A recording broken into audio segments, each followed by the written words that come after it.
माता सीता की खोज में दक्षिण दिशा की ओर बढ़ती वानर सेना समुद्र तट पर आकर रुक गई। सामने अथाह सागर लहरा रहा था, लहरें गरज रही थीं और सबके मन में एक ही प्रश्न था, लंका कैसे पहुंचा जाए। तभी वृद्ध और ज्ञानी जामवंत आगे आए। उन्होंने हनुमान जी की ओर देखा और गूंजती हुई वाणी में कहा, पवन पुत्र, तुम अपनी शक्ति भूल गए हो, तुम्हारे भीतर अपार बल है।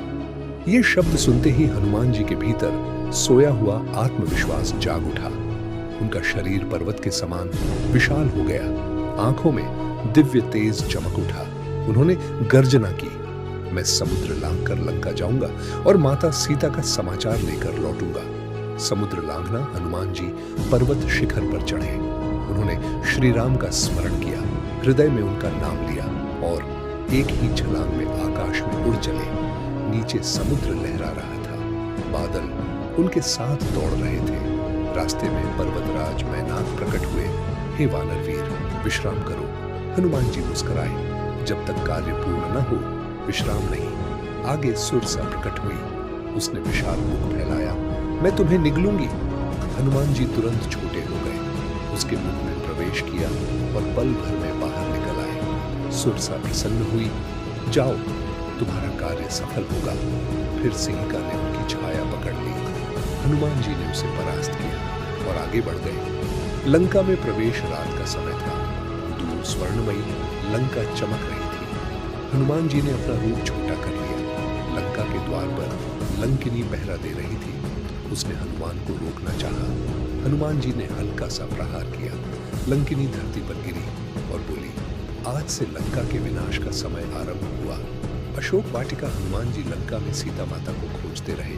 अंततः वे अशोक वाटिका पहुंचे। वहां एक वृक्ष के नीचे सीता माता बैठी थी, दुखी, क्षीण पर अडिग। रावण सामने खड़ा था।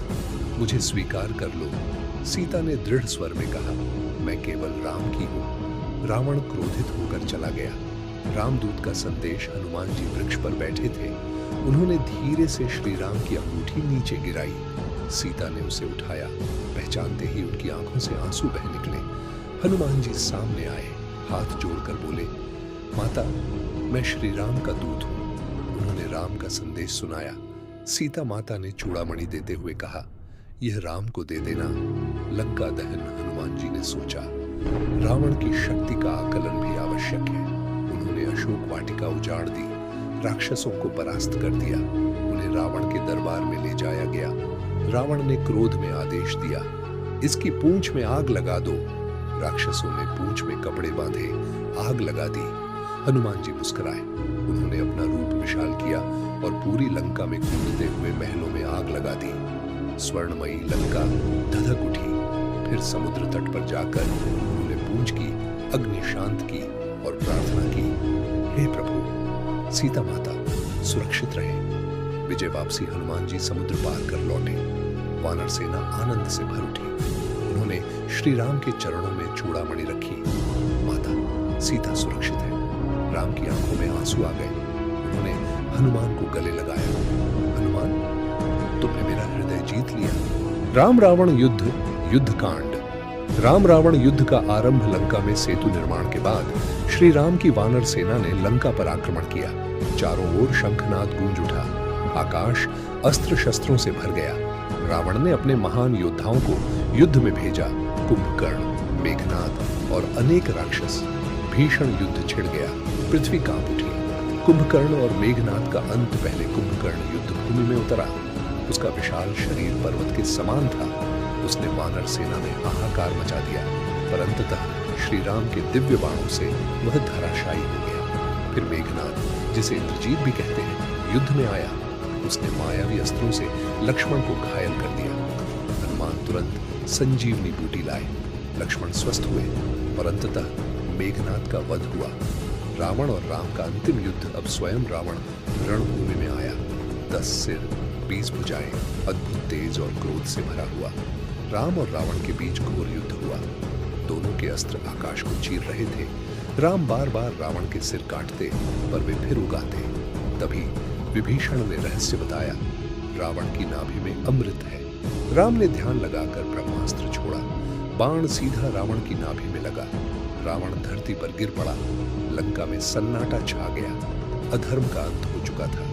विभीषण का राज्याभिषेक राम ने विभीषण को लंका का राजा बनाया। लंका में शांति स्थापित हुई। सीता की अग्नि परीक्षा। रावण के वध के बाद सीता माता को राम के सामने लाया गया। राम ने कहा, मैंने यह युद्ध धर्म के लिए किया है। तुम्हारी पवित्रता सिद्ध होना आवश्यक है। सीता ने शांत स्वर में उत्तर दिया, मैं सदैव राम की ही रही हूं। उन्होंने अग्निदेव को साक्षी मानकर अग्नि में प्रवेश किया। सभी स्तब्ध रह गए। आकाश मौन हो गया। तभी अग्निदेव प्रकट हुए।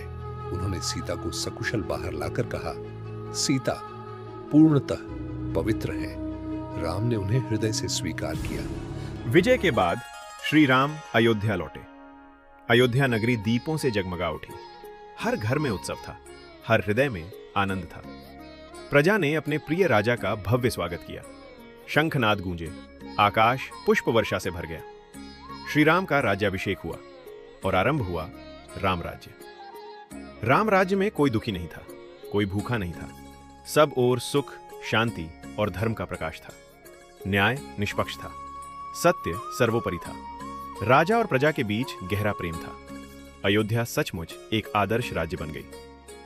प्रजा की शंका समय बीतता गया। एक दिन श्री राम के कानों तक एक दुखद समाचार पहुंचा। एक धोबी अपनी पत्नी से कह रहा था, मैं राम नहीं हूं जो पराई स्त्री को स्वीकार कर लूं। ये शब्द वज्र के समान राम के हृदय में गिरे। वे जानते थे सीता पूर्णतः पवित्र हैं, परंतु राजा होने के नाते उन्हें प्रजा की भावना का भी ध्यान रखना था। राजधर्म कभी कभी व्यक्तिगत प्रेम से भी ऊपर होता है। सीता का वनवास भारी मन से। राम ने लक्ष्मण को आदेश दिया, सीता को वन में छोड़ आओ। सीता उस समय गर्भवती थी। लक्ष्मण का हृदय टूट गया।